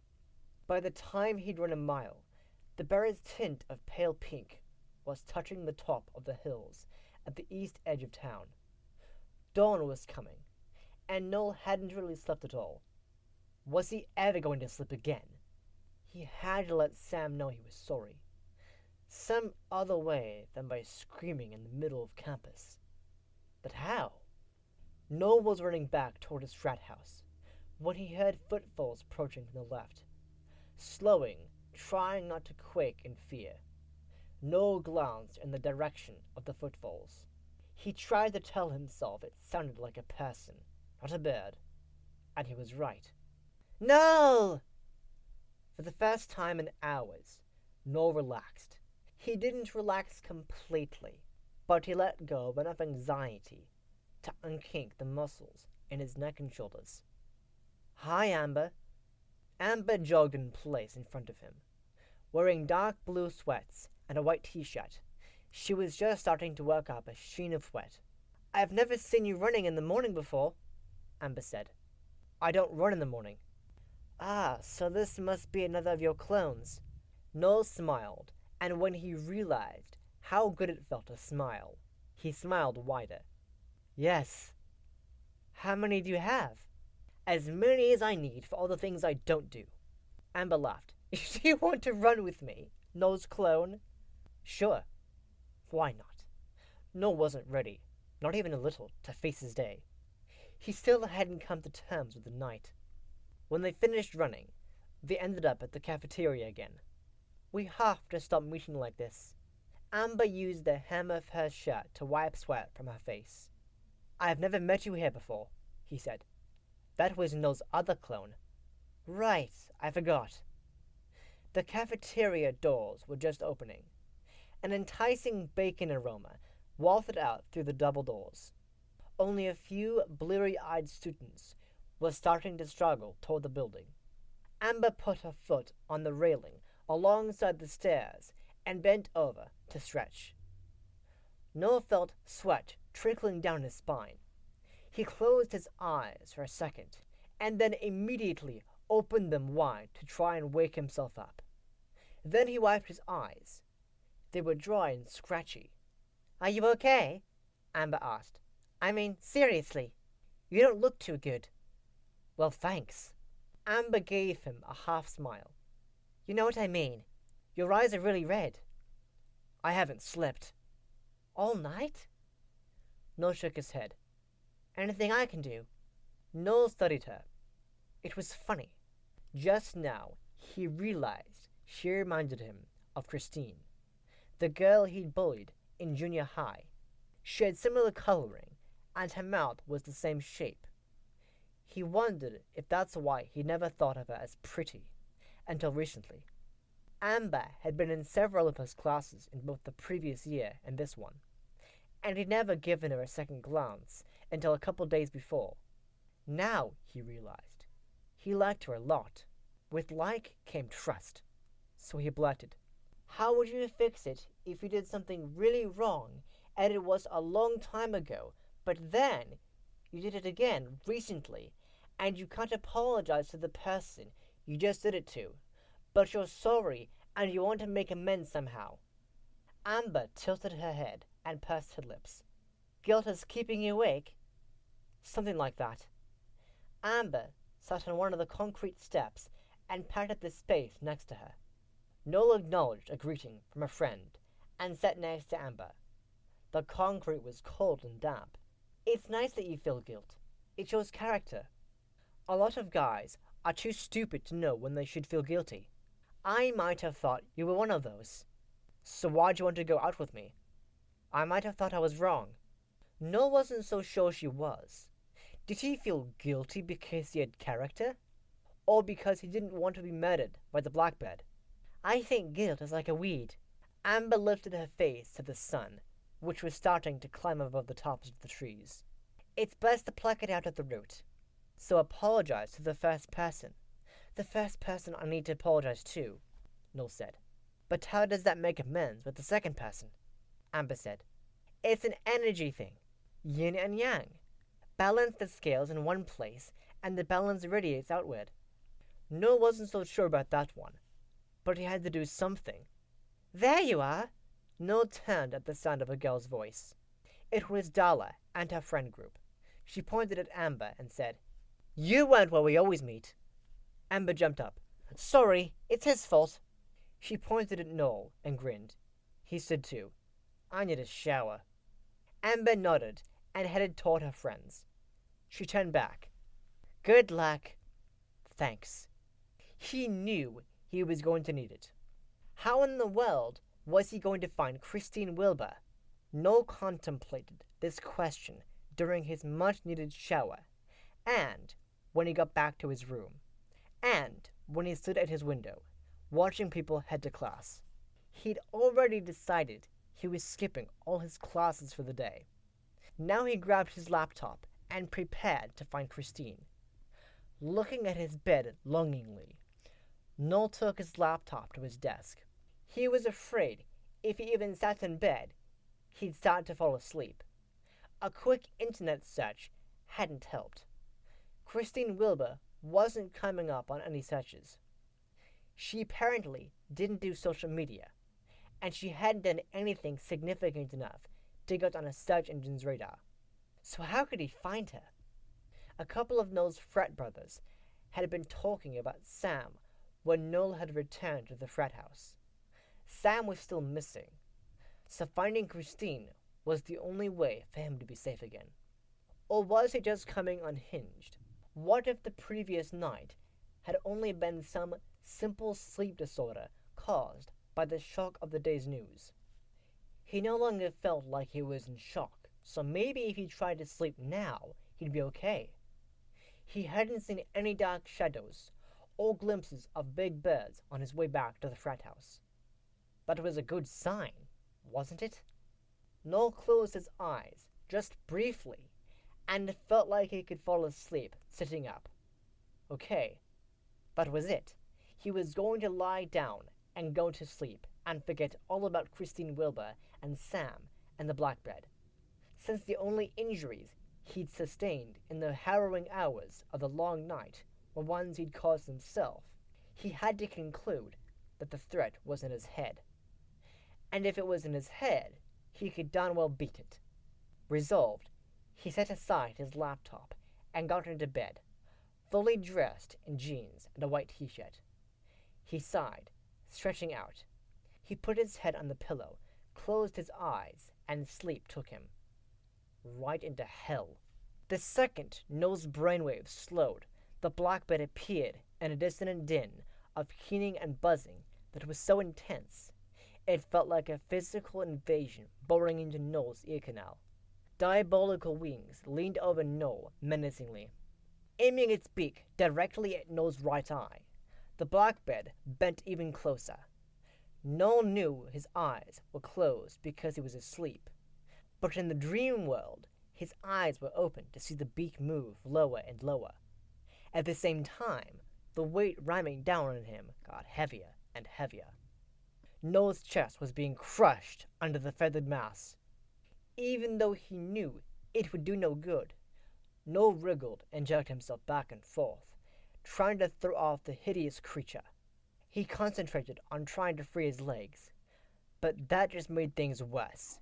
His legs started to spasm, and it felt like someone was trying to tear him off his body.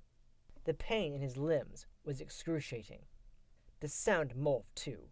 The high-pitched tones abated, only to be replaced by a combination of crackling static and a loud hum, interrupted at regular intervals by a deafening zap sound that reminded Noel of the electric bug zappers his grandfather kept by his back deck.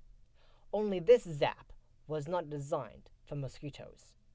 It was tuned to something the size of a pterodactyl. Noel realized that he could no longer breathe. The weight on his chest was flattening his lungs and stopping his heart.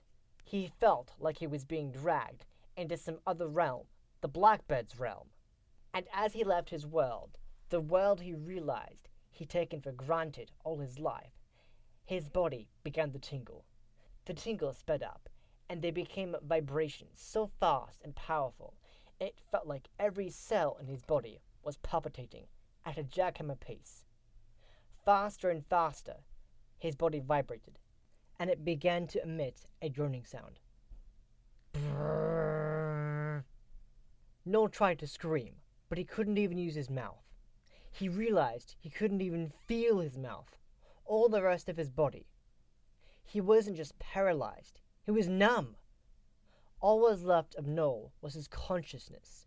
His mind was still functioning fine. In fact, it was functioning too well.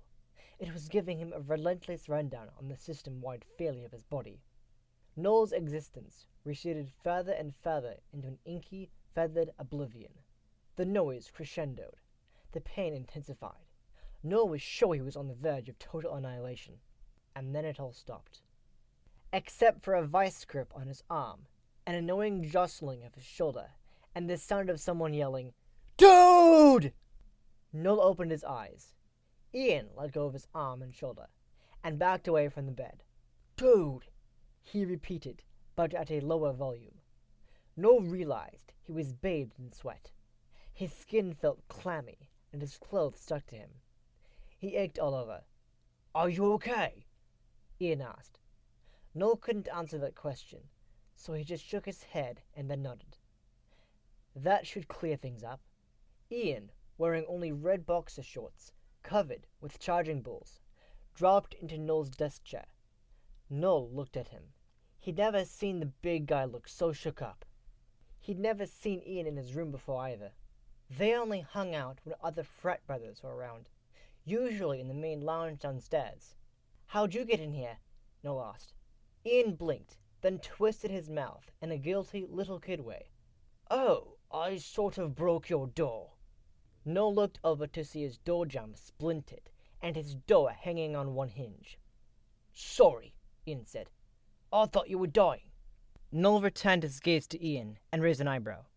"I've never had anyone make a sound like that, dude," Ian said. "It was loud, but really low. Like grunting, sort of. Like you were trying like crazy to scream, but someone had their hand over your mouth. And there were all these thuds and thumps. I thought someone was trying to kill you, so I broke the door to get in." Tears filled Noel's eyes. He was weirdly touched. The fizzes of terror scattered along his skin. What if he had been dying? What would have happened if Ian hadn't busted into his room to wake him? Would the Blackbird have been able to take Noel to another... what? Dimension? Realm? Level of hell? He realized Ian was waiting for him to say something. "Thanks, Ian. I was stuck in a really nasty nightmare. You got me out of it." Ian shrugged. "Well, good. It seemed pretty bad." He looked hard at Noel. "Are you sure you're okay?" Noel nodded. "Nothing a hot shower and some food won't solve." He sat up. He tried to ignore the room-spinning sensation that triggered a wave of nausea. Ian stood. "Okay. Well..."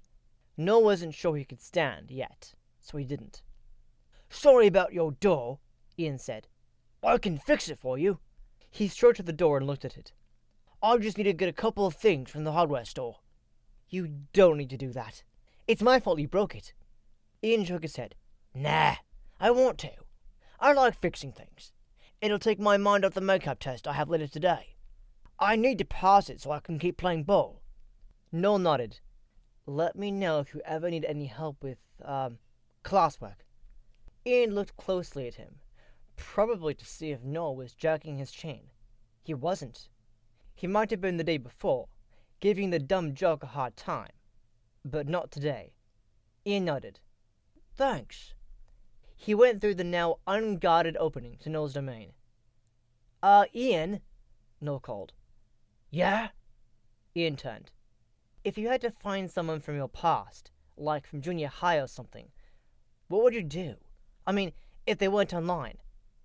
I don't know. Do you know their parents?" Noel snapped his fingers. "That's brilliant! Yes, thanks! Great! Thanks again, Ian, for breaking in." Ian shrugged. "Anytime." "I hope not." Noel muttered when Ian went back to his own room. Noel stood, and for the second time that day, he headed for the showers. In the shower, he chastised himself for being so dense. He knew Christine Wilbur's parents were still in town, because her dad owned Wilbur's Eats, a popular greasy spoon diner downtown. How could Noel have forgotten that? One of the things he'd often said to Christine when he was bullying her was, "So you've eaten everything on your dad's menu, 1,000 times. What do you recommend?" Noel groaned at the memory, and turned the water to cold. He flinched when the icy bite choked his skin, but he both needed and deserved the jolt. It would help him do what he now knew he needed to do. Noel was relieved to find Wilbur's Eats mostly empty when he arrived. Only one silver vinyl booth was taken, by an elderly couple picking through scrambled eggs and hash browns, and only one red vinyl stool was occupied, by a sleepy-looking guy in a janitor's uniform. He was drinking coffee and methodically plowing through a large piece of cherry pie. The diner smelled like a diner, a good one. The aromas came from the food, a weird but not unpleasant mix of onions, fried chicken, apples, and chocolate, and the coffee not from Greece. Clunking and sizzling sounds came from behind a low divided wall separating the dining room from the kitchen. There was a large pass-through for the food, and next to it hung one of those carousel things to clip orders to. It was empty. A thin woman with limp dyed blonde hair turned to greet Noel when he entered. "Sit wherever you want." She waved a hand and returned to her chore, starting a new pot of coffee. The woman wore a pinkish uniform dress and a bright blue apron. Her name tag read Lois. Noel didn't want to sit. He wanted to get on with it. So he approached the counter near an old-fashioned cash register. He shifted from one foot to the other. Lois turned and raised an eyebrow. "Did you want takeout?" "No, thank you. I need to see Mr. Wilbur. Is he here now?" Lois chuckled. "Sure he is. He practically lives here now.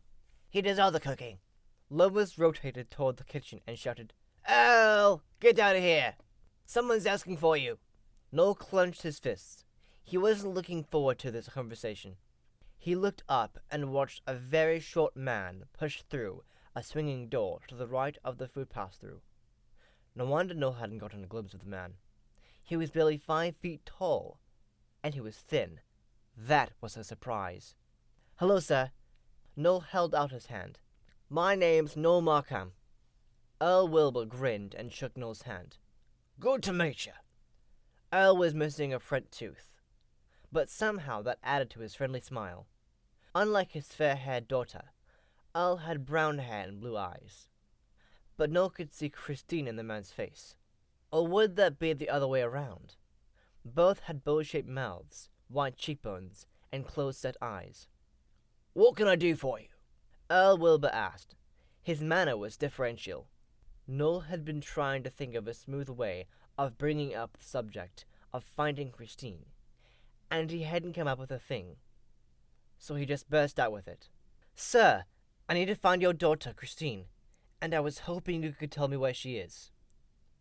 Earl Wilbur's friendly expression didn't change. He just said, "That right?" He leaned an elbow on the counter across from Noel. Noel noticed Earl Wilbur's forearm was crosshatched with little burn scars. "From short order cooking?" "And why's that?" Earl asked. "You sweet on her?" Lois asked. Her voice was low and scratchy. Earl laughed and patted her shoulder. "Well now, Lois, I expect that's his business." Outside, the sun disappeared so abruptly, everyone in the diner turned to look through the picture window. Black storm clouds were tumbling across the sky. Beneath the clouds, right outside the diner, a huge hunched and feathered form shuffled past. What? Noel did a double take. Had he just seen that, or had he imagined it? He looked around to check if anyone else had seen it. The elderly woman in the booth was looking past the elderly man's shoulder. Her gaze focused on the clouds and her face pinched in what could have been fear or worry. But maybe she just didn't like storms. Whether he saw it or made it up, Noel had a feeling he needed to get a move on. Looking back at Christine's dad, Noel said, "I'm going to tell you the truth, even though it makes me look like really bad. But," he shrugged, "I was in junior high with Christine, and I was a bully. I wasn't nice to her at all, and I need to tell her how sorry I am that I was so, mean to her." "Is this one of those make amends things?" Lois asked Noel. "Not in any official way. I just needed to know I'm sorry." Earl Wilbur rubbed his jaw. "You're the boy who threw birds at her?" Noel scrunched up his face in pure embarrassment. He looked down. "Yeah, that was me." When Earl Wilbur didn't say anything, Noel looked up at the man. He expected to see anger in the man's eyes, but all he saw was compassion. Earl Wilbur held his gaze for several seconds. Noel squirmed, but he didn't break off the connection. He had to face what he'd done. What better way than looking his victim's father in the eye? Finally, Earl Wilbur said, "Okay, I'll tell you where she is." "She's such a sweet girl," Lois said. Noel ignored his sudden nausea and accepted the directions Earl Wilbur gave him. Then he went outside, making sure he didn't look up as he hurried to his car. Noel's car wasn't much of a car. Truthfully, it was basically a piece of junk on wheels. It was such a piece of junk, in fact, that Noel never admitted he even owned the car. He kept it at his grandfather's house, and he only drove it when necessary. When the car was built, many, many years before, it had been a cool car. But too many owners, too many miles, too many fender benders, and just plain too much time had turned the car into a barely hanging together collection of rusted red metal and engine parts that only just managed, most of the time, to get nowhere he needed to go. Today, he was going to be pushing it. He only had to go about 35 miles, but the small campus, where Christine was a sophomore, like Noel, was up in the mountains. The school was a music and arts college, according to Christine's dad. The storm clouds were still hanging around, and they made Noel very, very nervous. Whenever he accidentally glanced up at the sky, he saw feathered wings beating the billowing clouds. He also kept seeing an immense black feathered shape shambling along in the wake of his training vehicle. Every time that happened, he pushed the accelerator pedal harder, which didn't help at all because he already had it pressed to the floor. Noel's car was struggling, predictably, with the uphill drive. After about 50 minutes, however, Noel arrived at a fancy modern cement archway over a narrow road that led into a small collection of glass and cement sculptural structures that nearly sang out artsy. As Earl Wilbur had instructed, Noel followed the road to the left as it wove through two inverted triangle-shaped buildings and took Noel right into the parking lot of an asymmetrical four-story dorm. As soon as Noel turned off his car, thunder rumbled in the not nearly far enough away distance. A big drop of water hit Noel's arm as he got out of the car. Refusing to look around, he trotted toward the dorm. But even without seeing his oppressor, he knew it was there. He could hear the laborious lugging of feathers across the pavement, and he could feel the air currents behind and around him shift as his hunter closed in. Noel was sweating by the time he got inside the dorm. The nausea that had started in the diner had grown and been joined by a pounding headache. Now Noel was starting to feel lightheaded. He had to hurry. Practically running through a sprawling lounge, his shoulder blades tingling with a sensation of being tracked. Practically running through a sprawling lounge, his shoulder blades tingling with a sensation of being tracked. Noel glanced at a few girls sprawled on plush sectional sofas, chattering away. Oddly, he realized, as he put the lounge behind him, that he had no idea what the girls looked like or what they were wearing. He felt like his eyesight was getting blurry. The building smelled like cloves, and it was remarkably quiet for a dorm. Only the faintest hint of a staccato beat could be heard from a distance.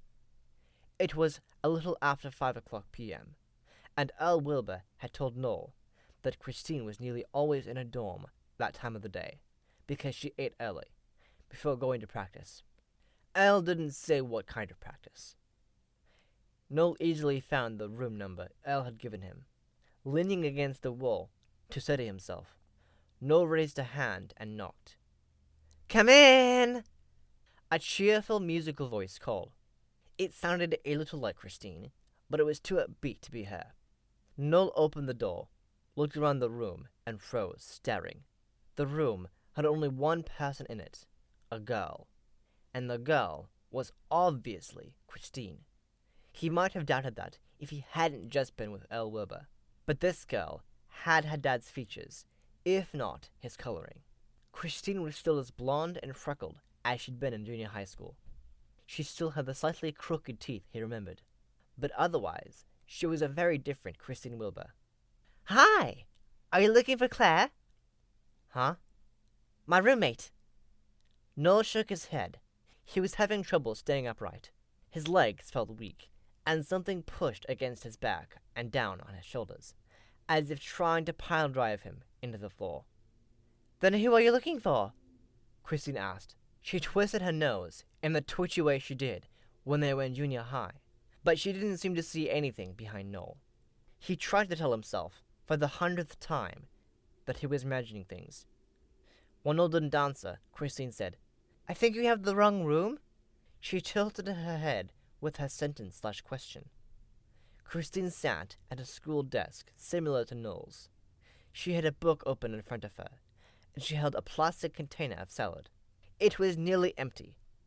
When Noel didn't answer Christine, she looked down and forked up a cucumber. She bit into the cucumber, and its distinctive scent filled the air. She did her crunching sounds. Noel kept staring. Christine Wilbur sat cross-legged on her desk chair, and one of her bare feet kept time with music that must have been in her head. She wasn't wearing earbuds. She was dressed in a full-length, skin-tight light blue leotard. Christine Wilbur wasn't overweight anymore. She was obviously as fit as Noel was. That wasn't the only way she was different. Although she still had the same facial features and quirky expressions, Christine held herself with an air of confidence that made it clear she was a very different girl from the one he'd known in junior high. Noel's mental processes were struggling to keep up with the unexpected information. His neural pathways were announcing, "This input does not compute." "Do you talk?" Christine asked. She hesitated and worked her mouth as if trying to find the right words. Then she said, "I'm not being mean or anything. It's just that you're standing there staring." She clasped her hands together and shrugged. Noel shook his head to try and reset his circuits. "You don't remember me?" he asked. "That's the first thing you say." Christine laughed. He'd only heard it once in junior high, when he'd watched her play with a ferret someone had brought to show and tell. Her laugh was a pleasing trill that made you want to laugh too. She set down her salad. "Okay, let's see," she said at him, then shook her head. "No, I don't remember you. Should I?" "I would." "You would what?" "I'd remember me. If I were you, I mean." Noel pressed his hand to his forehead. Christine shrugged again. "Why don't you just tell me who you are?" Noel blew out air. "Okay." A couple of girls came down the hall behind Noel. They were singing at the top of their lungs. He waited until they were well past, trying to ignore the fact that they'd been followed by that swishing, thumping sound that told him his feathered nemesis was nearby. He opened his mouth, and he found he couldn't get the words out. His eyes filled with tears, and he had to swallow. Christine frowned. "Hey, are you okay?" Noel's eyes got even wetter. She was so nice. "I was the guy who bullied you in junior high." He said the words fast, sort of peeling off a guilt bandage. "Which one?" Christine asked. Noel blinked. She shrugged and twitched her nose. "The Hate on Christine crew was pretty big. I started the thing, and I threw birds at you." Noel felt like he was about an inch tall. He couldn't understand why he'd ever thought it was so funny, either when he did it or when he told Sam about it. "Oh, that was you?" She focused her small blue eyes on him. "I am sorry, I've forgotten your name." "Noel Markham." She nodded. "I think I remember you. You didn't have all that hair then. You were skinnier, too. No muscle." Noel blushed. He'd been pretty slight in junior high. What had made him think he was so great he could make fun of someone else? He wiped his still wet eyes. Christine stood and skipped across the room toward him so quickly it was like she flew. She was extraordinarily elegant and precise in her movement. Noel stiffened, not sure what she was going to do. She hugged him. That wasn't at all how he had thought this would go. At first, Noel just stood there, his arms rigid at his sides. But then the combination of her sincere kindness and the honey-sweet scent of her hair released him from his resistance. He hugged her back, blinking away his tears. Christine let him go and stepped away.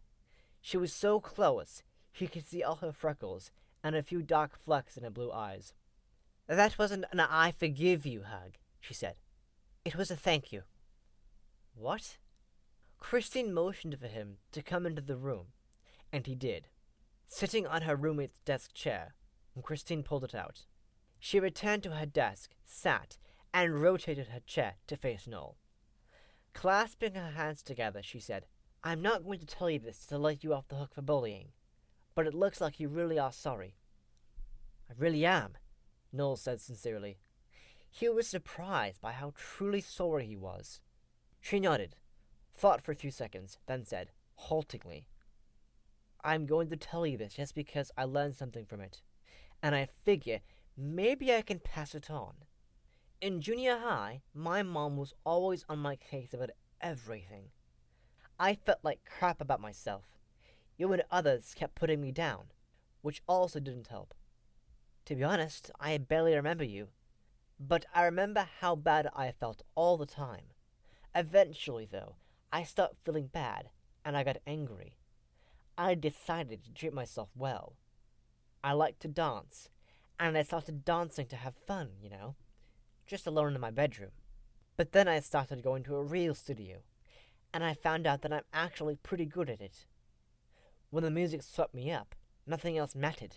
Of course, my mom loved that dancing helped me lose weight, but that wasn't enough to make her happy. I think part of me will always struggle on some level with that." Noel stood, opened his mouth to protest. She came over and waved him off. "Don't. It's okay. See? That's the thing. All that bullying forced me to step up and love myself, no matter what I see in the mirror or what people say about me. I know my value. I'm actually here on a dance scholarship. So see? Sometimes when something bad happens, it leads to something good." Noel nodded. Christine looked directly at him. "And I do forgive you. You can let it go. I'm fine." Noel's eyes teared up again. He wiped them with the back of his hand. Christine looked over Noel's shoulder. She patted and squeezed his hand. Then he walked out into the hallway, and she closed her door. Noel sagged against the wall. That's when he realized he no longer felt a presence lingering nearby. No more feathers. The hallway was silent. His headache was gone. Noel rolled his head from side to side and shrugged, then released his shoulders.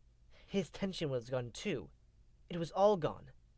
He felt like he just set down a backpack full of bricks. Noel smiled a little and picked his way through the dorm. In the lounge, he waved at the girls. He could see them clearly now. They were dressed in leotards like Christine's. Outside, Noel wasn't surprised to find the sun plowing its way through the clouds. He closed his eyes and breathed in air scented by the miniature carnations growing in a planter at the edge of the parking area. He hadn't noticed those on the way in. He started toward his car, and his phone rang. Reaching in his pocket, Noel pulled out his phone and answered it. "Hello?" The first two words spoken into his ear brought Noel to a stop. As he listened, he started grinning. Then he said, "I'm on my way." He ran for his car. Sam was waiting for Noel in front of the film studies building when Noel got back. "Sam!" Noel shouted. He ran toward his friend. Sam raised a crutch and waved it in the air, then put it back down when Noel reached him. Noel grabbed Sam and hugged him. As best he could, Sam hugged him back enthusiastically. "That's my favorite idiot," Sam said. "Where were you? You didn't say." "I went—" Noel waved the air. "It doesn't matter. What happened to you?" Sam rolled his eyes. "Apparently I've been hanging around you too long. Idiocy must be catching." Noel smacked Sam's shoulder. "Ow! Hey! Wounded guy here." Sam winked. "Seriously, I was being dumb. I walked on the tracks with headphones on." "Dumb was one word for it."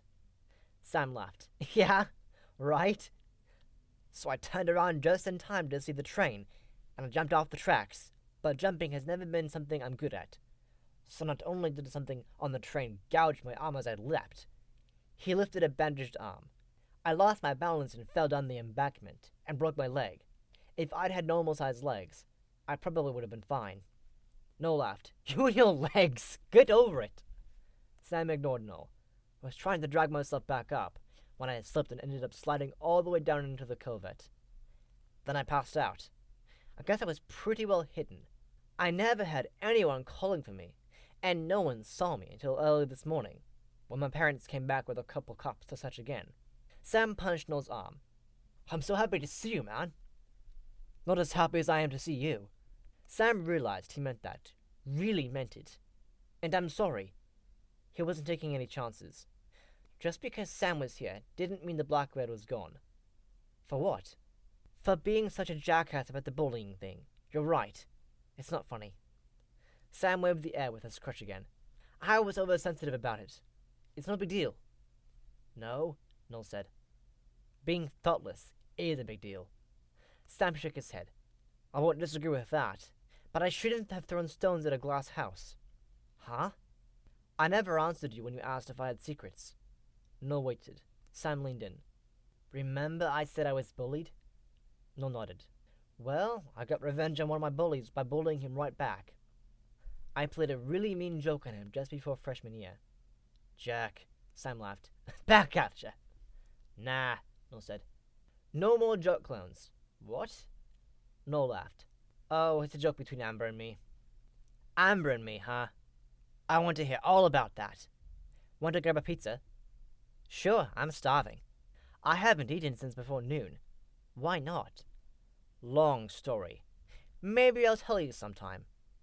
The Blackbird will make you tell, Sam said. Noel's heart stuttered, but then Sam laughed. And that is the end of Story 1. Thank you for listening to this read-through of Five Nights at Freddy's Fazbear Frights number 6, Story 1, Blackbird. I really hope you enjoyed listening to it. If you did, make sure you hit that like button. And if you're new to this channel, why not hit that subscribe button and then click on the notification bell so you'll be notified every time I post a new story. And I'll be back next time with the next story.